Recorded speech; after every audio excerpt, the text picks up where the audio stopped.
A reading from the prophet Isaiah. Thus says the Lord, Now I create new heavens and a new earth, and the past will not be remembered, and will come no more to men's minds.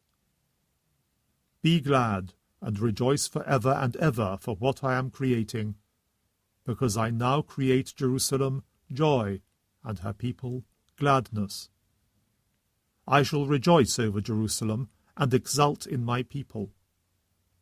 No more will the sound of weeping or the sound of cries be heard in her. In her no more will be found the infant living a few days only, or the old man not living to the end of his days. To die at the age of 100 will be dying young. Not to live to be 100 will be the sign of a curse. They will build houses and inhabit them, plant vineyards and eat their fruit.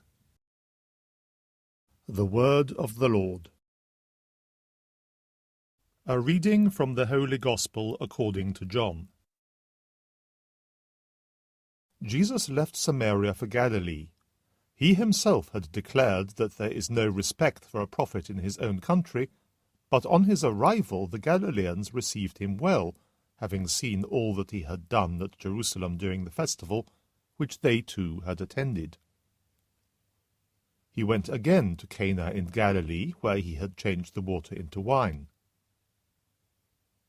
Now there was a court official there, whose son was ill at Capernaum, and hearing that Jesus had arrived in Galilee from Judea, he went and asked him to come and cure his son, as he was at the point of death.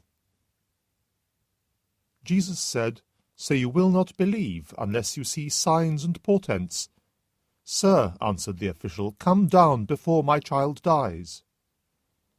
Go home, said Jesus. Your son will live. The man believed what Jesus had said and started on his way, and while he was still on the journey back, his servants met him with the news that his boy was alive.